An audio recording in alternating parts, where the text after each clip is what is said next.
eu vou já passar para a doutora Maria Augusta de Albuquerque Melo Diniz, que ela é juíza substituta aqui do nosso TJDFT, professora de Direito Penal e Direito Socioeducativo, especialista em Direito Público e em Direito Penal. Então, agora, com a palavra, a doutora Maria Augusta. E com a ressalva que, quando eu contei em sala de aula que a senhora ia palestrar, uma aluna já falou que gostou da ideia e que estaria aqui. Só que nós somos 100 participantes, eu não sei se ela está presente, não consigo enxergar todo mundo. Mas seja bem-vinda, né, aqui no nosso espaço de fala, e tenha aí o seu tempo para poder nos explicar o que a Lei Maria da Penha tem a nos dizer sobre a ótica da sua atividade diária. Obrigada. Obrigada, doutora Renata. Primeiro, eu cumprimento a senhora, em nome de todos os presentes. Muito obrigada pelo convite, fiquei bastante feliz. Eu, como a senhora disse, eu sou juíza do TJDFT e eu atuo há 3 anos e meio na Vara da Infância e da Juventude, como juiz auxiliar, mexendo apenas com processo socioeducativo. E claro que eu vou puxar aqui um pouquinho a sardinha para as minhas crianças e meus adolescentes, né? Claro. Mas, obviamente, não fugindo do tema. Então, vamos lá. Uma das vantagens que eu vejo em atuar na Vara da Infância e da Juventude, pelo menos para mim, é não ter limitação de conteúdo. Porque a gente vê de tudo, a gente vê de furto, roubo, estelionato, violência doméstica, homicídio, qualquer conduta que seja praticada por adolescente e que seja descrita em lei como crime ou contravenção penal, vai ser processada e julgada na Vara da Infância e da Juventude. E um dia desses, não faz muito tempo, cerca de 3 semanas, 1 mês, eu estava olhando os processos das audiências da tarde que eu faço, como eu sempre costumo fazer, e dentre os furtos, roubos, estelionatos, homicídios, havia um processo de violência doméstica contra a mulher, que é, de certa forma, bem comum na Vara da Infância. Um adolescente, que a gente vai chamar aqui de João, entrou no Facebook da companheira, que a gente vai chamar de Maria, e achou que ela estava dando ousadia para um garoto, e isso gerou uma enorme discussão. Maria não gostou, pegou a filha do casal, que eu não me lembro, era bebezinha, não me lembro a idade exata, mas ela pegou a filha do casal e disse que ia para a casa da mãe dela. E nesse momento, João disse que ela não ia a lugar nenhum e deu uma verdadeira surra em Maria, que também era adolescente. Ou seja, a nossa preocupação aqui é dupla, né? Tanto do adolescente infrator, quanto da adolescente vítima. E da criança também, que está ali no meio do casal. Maria ficou muito machucada, ficou bem machucada. Ela foi ao IML, fez o exame de corpo de delito, o laudo foi juntado aos autos, e eu vi as fotografias e vi que Maria ficou realmente bem machucada. Essa não era a primeira passagem de João, muito pelo contrário, a folha de passagens dele estava cheia de anotações por violência doméstica. E aí, como tinham várias, eu consultei todos os processos, um a um, e verifiquei que Maria não era a única vítima de João. A mãe do João e uma ex-companheira dele também tinham registrado a ocorrência pelos mesmos fatos, inclusive a narrativa bem parecida, por ciúmes.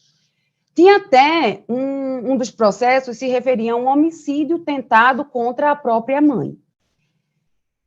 No dia da audiência, João estava internado provisoriamente, que é a nossa segregação cautelar, o adolescente não é preso, né? Na verdade ele fica recluso, mas a gente não chama de prisão, a gente chama de apreensão e de internação para os alunos que ainda não estudaram direito socioeducativo, mas o João estava internado provisoriamente, ou seja, estava segregado, e eu fui ouvi-lo na audiência de apresentação, que é a audiência específica para a gente ouvir o adolescente que está sendo acusado. E aí, quando chegou a vez dele, eu percebi porque estavam ele e a mãe, obviamente, em casa, é telepresencial, e o adolescente na unidade. Só que eu percebi o quanto aquela família era desestruturada. O pai de João está preso em razão de violência doméstica. João, desde muito pequeno, é acostumado a presenciar as cenas de violência dentro de casa. E não só presenciar, ele também era vítima. O pai de João, que tem problemas com o alcoolismo e é um homem extremamente ciumento e machista, toda vez que ele passava o dia bebendo, ele chegava em casa alterado e descontava todas as frustrações dele na companheira. E aí, João, que se sentia no dever pequenininho, se sentia no dever de defender a mãe, terminava apanhando junto. Apanhava ele e apanhava a mãe.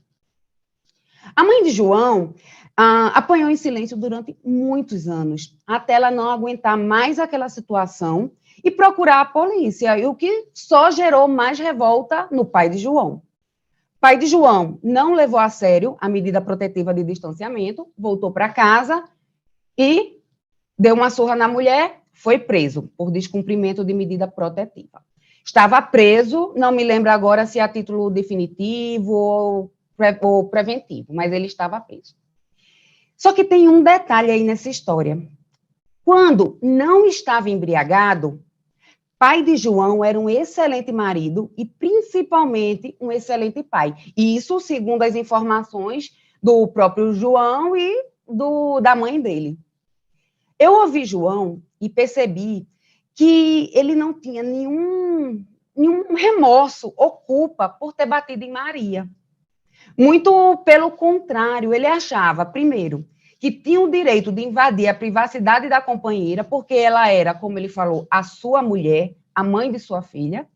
E segundo, porque ele achava que estava certo e Maria estava errada, porque ela conversou com outro moleque, para utilizar as palavras dele, e queria sair de casa levando a neném. Pior de tudo isso, a mãe de João, que também já foi vítima do filho, estava o tempo todo na audiência, porque a gente ouve não só o adolescente, como ouve também o responsável legal, e ela estava revoltada todo o tempo, justificando a conduta de João ter batido em Maria. Ela, que já foi vítima por um bom tempo de violência doméstica, ela estava defendendo o filho. Ela dizia que ele era um bom menino, que, inclusive, ela estava passando necessidade porque ela não trabalhava e quem sustentava a casa era João. E eu não me lembro bem, mas ela tinha algum problema de saúde que ela não podia pegar peso, e isso terminava limitando consideravelmente o mercado de trabalho para ela. E essa, inclusive, foi a razão de ela, por tanto tempo, ter se sujeitado à violência perpetrada pelo companheiro dela, pelo pai de João. Mãe de João, nada obstante os vários anos que sofreu violência doméstica, psicológica e patrimonial, estava ali na frente da juíza, no caso eu, tentando de todas as formas amenizar a violência sofrida por Maria. E eu, particularmente, não tenho coragem de criticar uma mãe dessas, de criticar essa mãe. Por quê? Eu não faço a menor ideia do que é viver apanhando de um marido alcoólatra. Eu também não sei o que é ver um filho indefeso, um filho criança, sendo espancado pelo pai para tentar me defender. E eu também não sei o que é bater de porta em porta e não conseguir emprego, e não conseguir trabalho. Só que abusos que são vividos na infância, sejam eles físicos, psicológicos ou sexuais, vão trazer reflexos que são desastrosos para o resto da vida do indivíduo.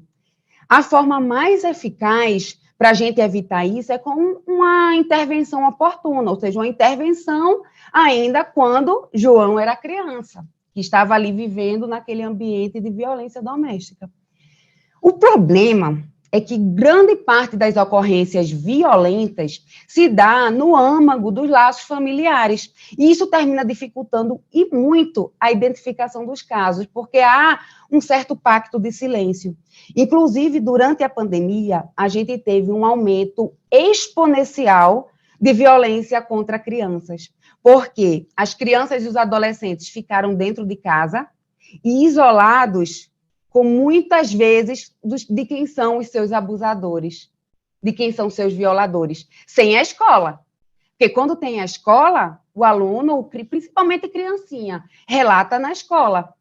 Ele solta, de alguma forma, mesmo que ele não fale de uma forma aberta, ele vai falar de alguma coisa que os profissionais ali, os psicólogos, pedagogos, professores, vão perceber que tem alguma coisa errada ali. Só que as crianças, na pandemia, estavam extremamente vulneráveis, porque estavam presos, muitas vezes, com seus violadores. E a gente termina tendo esse pacto de silêncio. No caso da mãe de João, o silêncio sempre se deu em razão de medo, dependência financeira e, inclusive, de afeto. Como ela disse, ele era um excelente marido e ela amava ele. Só que o silêncio dela estava desprotegendo João. E olha só que triste. Os cuidadores de João, cada um por suas razões, estavam deixando ele em situação de risco, em situação de sofrimento.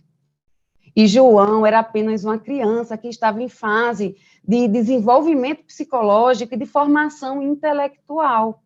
Ele não entendia, e criança não entende, como é que um pai tão legal pode se transformar num ser tão violento. Para ele, do nada, ele não entende aquilo que está acontecendo. E aí, os sentimentos de afeto terminaram se misturando com os de dor e sofrimento. Tudo isso num país onde o sistema educacional público ainda é arcaico e segue os mesmos padrões de 100 anos atrás. Nossas crianças não aprendem a identificar nem a gerenciar emoções. Felizmente, isso daí já vem mudando em algumas escolas particulares, mas, infelizmente, a gente ainda não vê isso na maioria das escolas públicas. E o que é que a gente tem num quadro como esses? Uma panela de pressão. Um indivíduo que, desde que se entende como gente, está acostumado com a violência do pai, com o choro silencioso da mãe, com mudanças comportamentais drásticas, porque numa noite o pai espanca a mãe e no dia seguinte volta a ser o marido excelente, para usar as próprias palavras, ressaltos da mãe de João. E aí tudo vai se misturar nele. Raiva, medo, amor, tristeza, mágoa. E ninguém ensinou a João como lidar com essas emoções que ele tinha. Ninguém ensinou sequer que aquela atitude estava errada.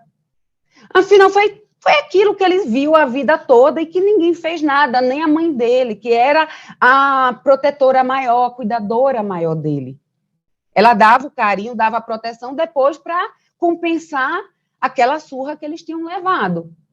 Mas ninguém fazia nada por eles. Eles tiveram que aguentar. Só bem mais tarde, quando João era adolescente, que a mãe dele não aguentou, agiu e aí procurou a polícia. E aí eu também não sei quais são as circunstâncias, porque eu não olhei o processo dela. Mas ela terminou agindo e o pai foi preso. Estava preso até pelo menos no dia da audiência que eu realizei, de apresentação, que foi há 3 semanas atrás, ou cerca de 1 mês, mais ou menos. Bom, eu tive a sorte de ter nascido em uma família estruturada. Eu nunca vi meus pais brigando, discutindo, faltando com respeito um com o outro, pelo contrário. Até a morte do meu pai, minha mãe esteve extremamente junto com ele.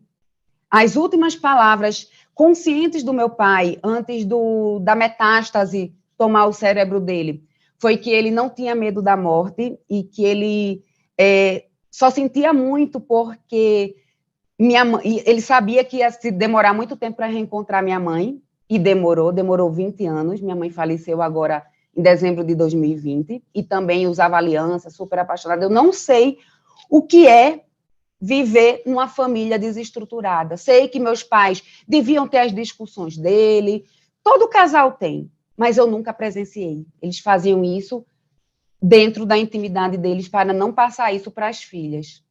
E eu tive a sorte de ter nascido numa família assim. Para mim, isso é o normal. Mas, para João, amor e sofrimento se misturam. Foi isso que ele aprendeu a vida inteira dele. Ele não conhece outros padrões de relacionamento. Por quê? Quando a gente imagina violência doméstica, a gente já pensa na mulher que está espancada, que apanhou, que sofreu, e a gente termina esquecendo que entre esses intervalos abusivos há momentos afetivos, há momentos de amor. E o cara se arrepende, promete que vai mudar, passa um tempo pianinho, e aí volta a ter uma recaída, bebe, tem uma frustração, um aborrecimento no trabalho e o saco de pancadas é a mulher. Mas na cabeça da criança, tudo aquilo termina se misturando de uma forma muito doentia. Os conceitos de risco e proteção terminam se misturando. E os efeitos terminam sendo desastrosos, porque fazem com que aquela criança não desenvolva a capacidade de empatia. E o que é empatia? É justamente a capacidade de entender a dor do outro. Para a gente ter um exemplo bem extremo, a psicopatia, que é um transtorno de personalidade, em que a alteração de comportamento tem como uma das principais características a falta de empatia. Se uma criança é vítima frequente de violência, em especial na primeira infância, ali até os 6 anos de idade, e se não há uma intervenção precoce, uma intervenção oportuna, a gente tem boas chances de essa criança desenvolver psicopatologias e problemas psicoafetivos. E isso vai fazer com que essas crianças se tornem adolescentes e adultos muitas vezes violentos, arredios e nada empáticos, que vão repetir os padrões que são aprendidos e experienciados na infância. E aí a intervenção já é mais difícil. Nós temos avançado muito em termos de repressão à violência doméstica contra a mulher, inclusive na vara da infância e da juventude.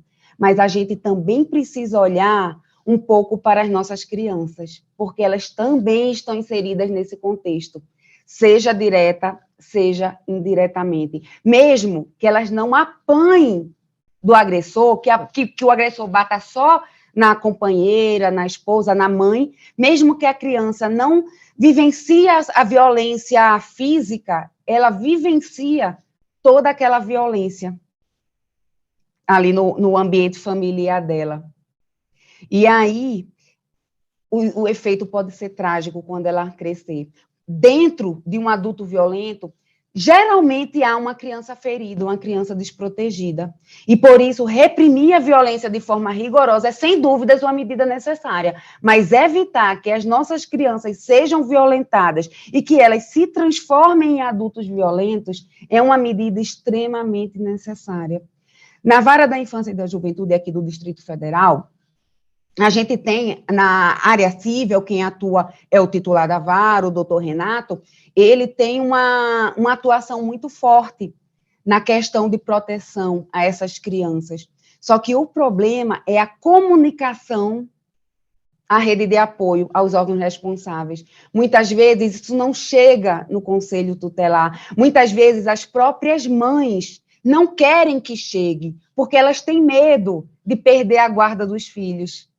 Então, as crianças e os adolescentes ficam muito desprotegidos e a gente termina contando com o apoio da comunidade, de denunciar, de registrar, de encaminhar para o Ministério Público, para o Judiciário, para a Delegacia da Criança e do Adolescente. A gente conta com isso. E essa é a minha sugestão, é esse o meu apelo, que haja mais divulgação em relação a esse prisma, porque a gente termina dando muita visibilidade para a violência que a mulher sofre e a gente termina deixando de lado as crianças e os adolescentes que são vítimas diretas ou indiretas. Quando elas são vítimas diretas, fica mais fácil a intervenção, mas quando elas são vítimas indiretas, a gente não consegue chegar até lá. Então, a gente precisa de mais divulgação, de mais incentivo para a sociedade, para a comunidade, para comunicar os órgãos responsáveis. Eu agradeço a participação e estou à disposição para ajudar. Obrigada, doutora Maria Augusta. As suas palavras vêm aqui no sentido de algo que eu sempre falo, né, para todo mundo, que a gente tem que sempre pensar nas crianças, né? Porque senão elas acabam aprendendo o que não deveriam aprender e de uma forma sofrida, e que para consertar isso, é muito, muito difícil, né? É mais fácil você ensinar o caminho correto para uma criança do que depois ensinar o caminho correto para um adulto, mesmo porque já teve todo o sofrimento, já teve toda uma compreensão do caminho errado, então é muito mais difícil. Então, a gente sempre tem que olhar para as nossas crianças. Obrigada por sua disposição, obrigada por sua participação e contribuição aqui com o nosso evento. Nós conseguimos lotar a sala, estamos com 100 participantes, além, né, do que está lá assistindo pelo YouTube. Obrigada, então, a sua participação.